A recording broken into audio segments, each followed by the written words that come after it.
Thank you for listening to this episode of Munira's Musings with your host, Munira Zahabi. If you enjoyed our show, please share and subscribe to this channel. And for more content, please join our Facebook group called Navigate to Your Niche.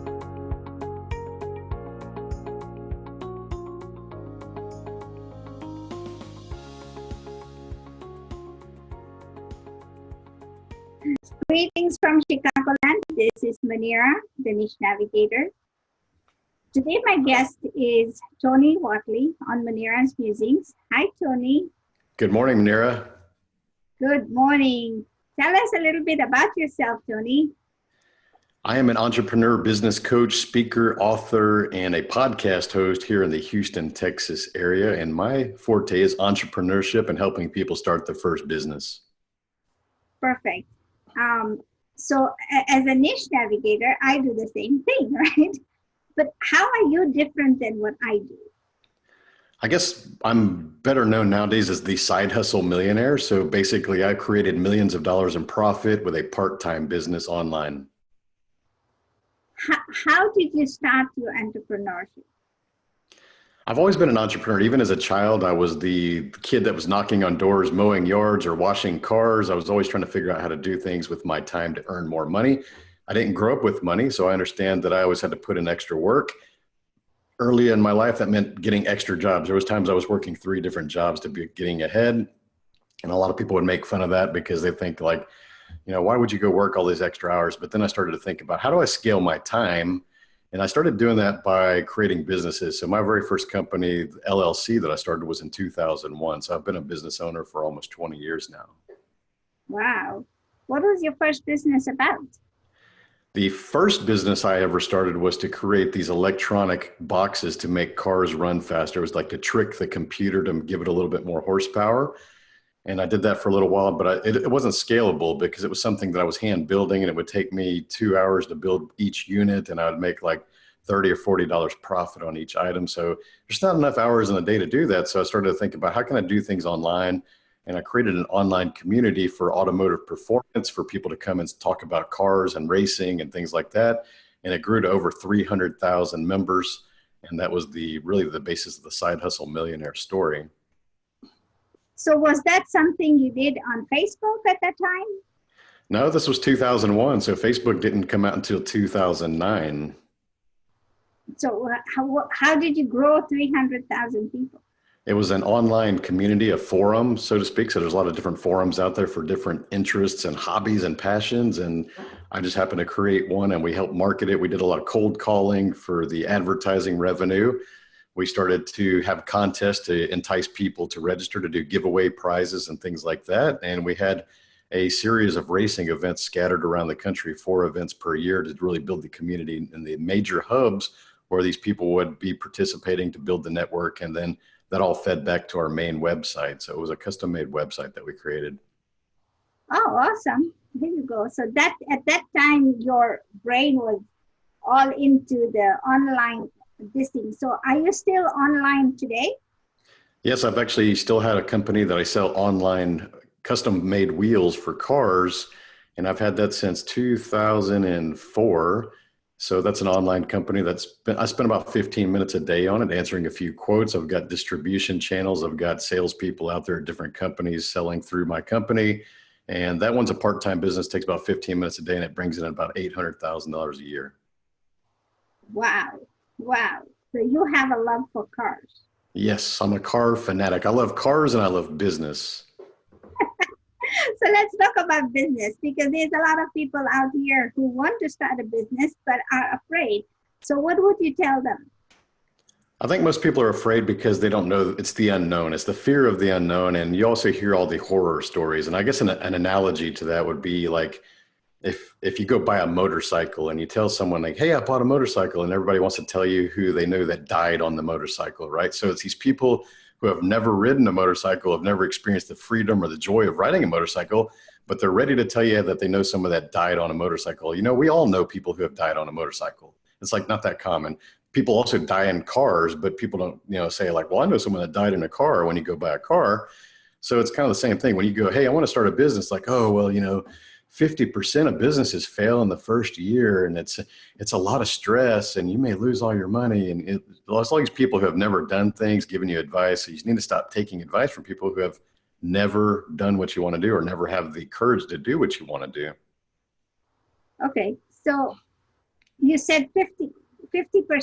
Is that the statistic right now, or is it people pulling numbers?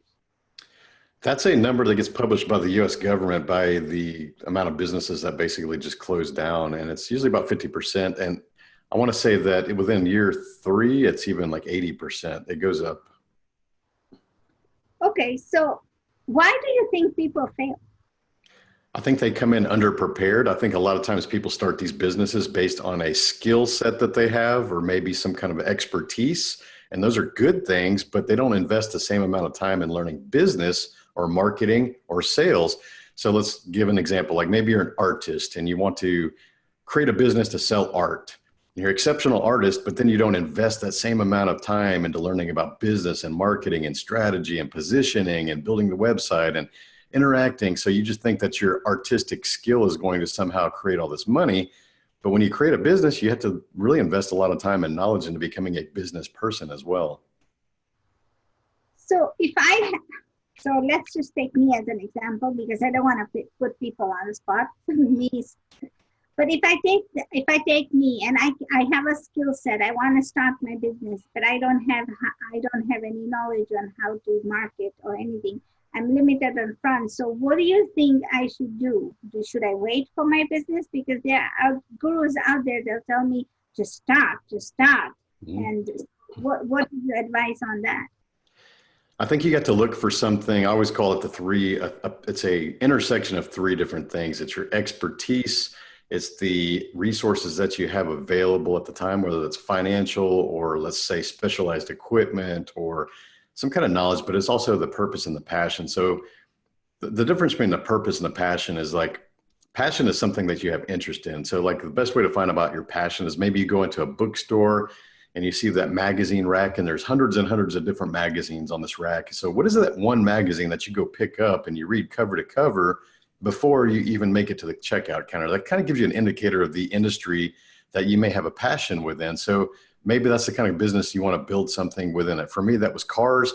And when you build something that's within your passion, within your interest, it never really feels like work. I see too many people starting businesses because they're lured by the money. I mean, we got these multi-level marketing and things like that. And you start to think like, oh, I can make $10,000 a month. And you're starting things because you're hearing the money, but you're not really interested in it. And I'm going to tell you, you're going to get passed by people who are in that space who have extreme levels of interest in that industry. If you don't have the passion, it's not going to feel like you're really doing much to really fulfill yourself. You're not going to be as happy. Now, so that's just your passion. The purpose is like, why is the reason that you're really starting this business? And a lot of people don't have this really fine-tuned. Your passion is, what kind of impact are you trying to make in this world, whether that's helping people, serving people, making people feel better? What kind of problems are you solving? What kind of purpose are you starting this company for? And I'll tell you that if your purpose is solely to make money, then that's a really weak purpose. And if your purpose is that weak, you're not really going to go through the hard times, because there's always going to be hard times when you're starting something up. Sometimes it's going to feel like you have no audience. Sometimes it's going to feel like nobody's paying attention to what you're doing. And if your purpose is not strong enough, then you're not going to do that. Those people are going to quit. So your purpose, your passion, your expertise. Expertise is something that you may have a knowledge or a skill set that you can monetize, or maybe you have the ability or the drive to go learn those new skills to monetize those as well. So again, you have to think of those 3 things. And when there's an intersection of those 3 things, you typically have the best odds of success. Okay, so that's awesome advice. Thank you so much. So when people don't know marketing, there's funnels, there's email lists, they have no clue. Do they have to find a guru, or do they find somebody who can do it for themselves? Like, is there like a kit, a do-it-yourself kit out there? I think it's the answer to that is going to be a different answer for everybody. I think if you have enough money, then you can do that. You can hire coaches, you can hire experts, you can shortcut the time. Now, if you don't have money, usually you have time. And if you have time, you can go read books, you can join webinars, you can get the free lessons, you can listen to podcasts. There's literally podcasts on every aspect of business. One of mine, it's entrepreneurship. You can hear different CEOs and founders and best-selling authors and things like that. Even your show, like you have different guests sharing a lot of free information. So if you have time, you can teach yourself. It's going to take you a lot longer to get the same result, but that's what you have when you have time. You don't have the money. So if you can start to have money, especially like my type of clients who are the side hustle builders, they have a corporate career perhaps. They want more out of life. They've got a little bit of money because they've got a job that's got creating income for them. Honestly, the customers I deal with, they can take bigger risks because they have their bills paid already. They can take really big risks on the business to really try to make that grand slam business. When you don't have money, you have to take lower risks, right? So it's always a balance. Everybody's at a different place. But if you really want the fastest results, if you want to learn from other people's mistakes and not waste your money and time, then definitely hire a coach, hire a business mentor, hire people who are experts in those things that you don't know. And also you may also have to hire the people that have the skill sets in the business that you don't have. So build your team out. Maybe you're not the accounting person, go hire a CPA. If you're not the marketing person, maybe you go hire someone to do those services for you for your business. So it's important to understand that where your weaknesses are, you don't always have to get strong in those weaknesses. You can always hire that talent out. So outsource is the best way. I think so. I think for the best results and the fastest results, you're going to have to hire people, because you can kill yourself over trying to figure out this problem over and over and waste weeks or months on it. Or you can go hire someone that's actually got the answer that's going to show you how to do it. And you're like, oh, well, that was easier than I thought. And then you can move on to the next problem. Awesome. Thank you. Thank you for that information. So you went from cars to business. When did you make that transition and why? I guess I still run the car business. I still have two companies in the background. One's a manufacturing startup for carbon fiber composites. It's automotive business for manufacturing. And then I have the online retail and distribution. So I am an active entrepreneur that likes to teach other people how to do things, because what I decided is about 15 years ago, I've been helping people build these companies. And even when that first company that I had, I've helped other people build multi-million-dollar companies, is just giving them advice. They started out in their garage. I mean, it sounds so cliche, like all these big companies like Apple started in people's garages. Well, I have literally helped other people build multi-million-dollar companies because they were just in my friends. They were my circles. They were advertising on my website. I'd give them business advice, teach them how to market, teach them how to manage their money, how to do the bottom line type things. And those things started to scale, and these people were giving me good feedback. They're saying, Tony, like, you have a real knack for this. You should be teaching people how to start businesses. But I always had this BS excuse of my corporate career, because I was very successful in oil and gas, made it to middle management, making multiple six figures salary. And I was always running these companies on the side to really enhance the income in my lifestyle.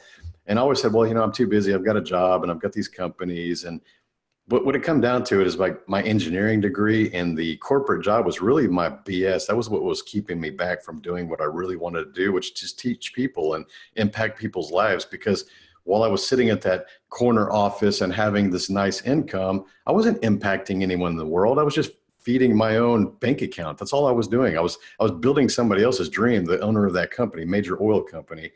So when I started thinking about this, like I'm in my 40s and I'm not making any impact. And if I were to die today, how would I be remembered? They would remember me as Tony was a nice guy and he had some cool cars. That's how they would remember me. And I was like, okay, well, that's kind of shallow.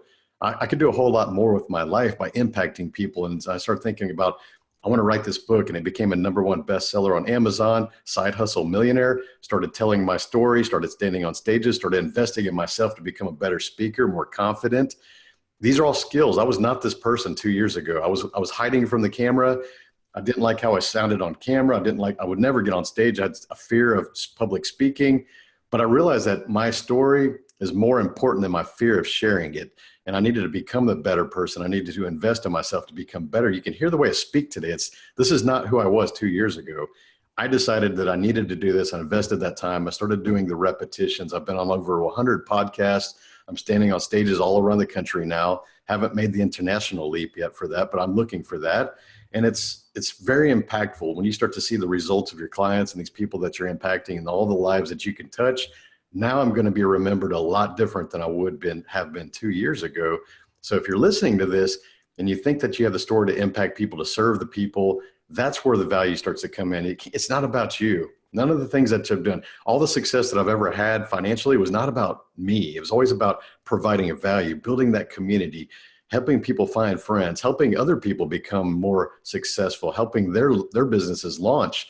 That's what gets me excited. So the car thing is just like this background thing now for me. It's a very low priority. I'm more impacting the world now.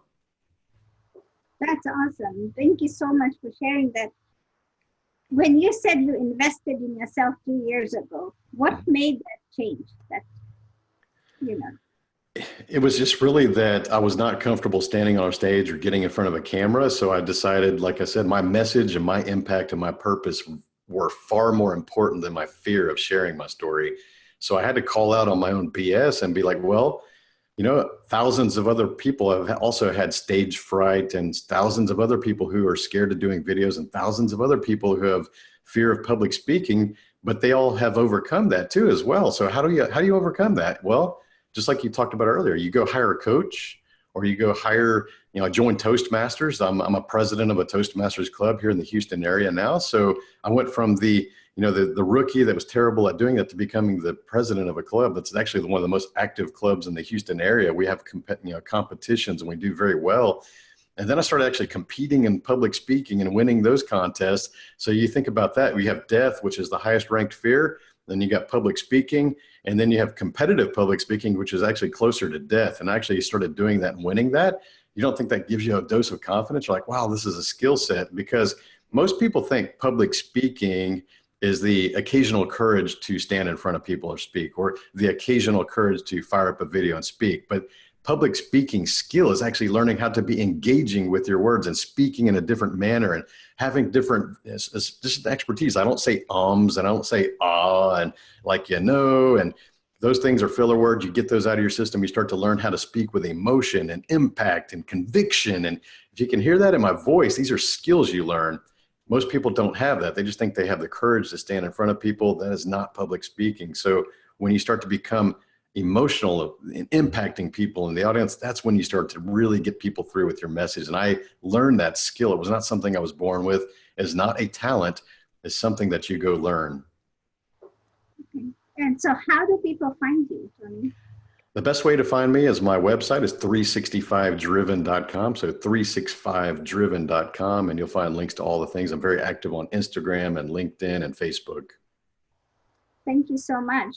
So people out there who are listening to this, you have to understand that you're not alone. Everybody's gone through this fear. Even the best of the best have gone through this fear. They've had to jump hurdles. They have had to work 3 jobs, sometimes 4 in my case, to make it happen, right? And, the fear is always going to be there. But that doesn't mean that you don't do anything just because you're scared. I mean, there's fear of driving because that's why you have insurance, right? If you go out there in your car, you might be hit, but you don't want to do that. You don't want to think about getting hit. You want to just go and drive your car to get to one place to another. So that's the same concept. You have this yearning, you have this urge to do something different. And if you are trying to grow a side hustle, let's start with that and just start it, Yes, there's a learning curve with everything. Sometimes you have to learn, you have to take time out and just learn.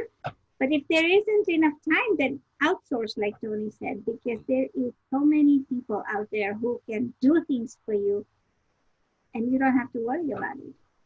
That's it. Fear is an indicator. If you think that something's causing you fear or anxiety or you're procrastinating, usually that's the indicator. That's where you're going to grow.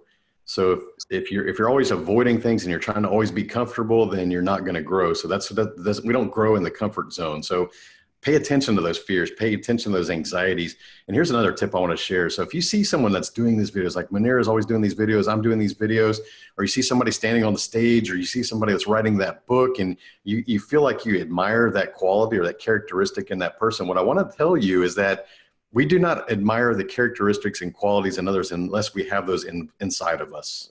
So when you see other people doing that, you feel an emotional response to that, and you're like, wow, I wish I could do that. That's an indicator that it's inside you. You contain that. It's within you, but it's up to you to get the skills It's not talent all the time. It's a skill. It's a learned skill, just like speaking a language. It's a skill. You need to be able to go find someone that can help you get that skill, extract it, and then showcase that to the world. So you don't admire things that you don't have within you. Always pay attention to those things. So when you think you see somebody maybe playing a musical instrument, and you're like, wow, I wish I could do that. You know what? It's within you. That skill is within you. You have to go do that to get it out of you. That's very good advice. Thank you so much. So guys, if you're looking at this and watching this and want to share your niche with us, go ahead and contact me, because I am the niche navigator and we help people find your niches. Where Tony helps people build their businesses, but you have to find your niche first. That's right. Where I come in. And if you like this show, go ahead and like, share, and subscribe to our channel, because we'll be bringing you another guest in our next episode. Thank you so much.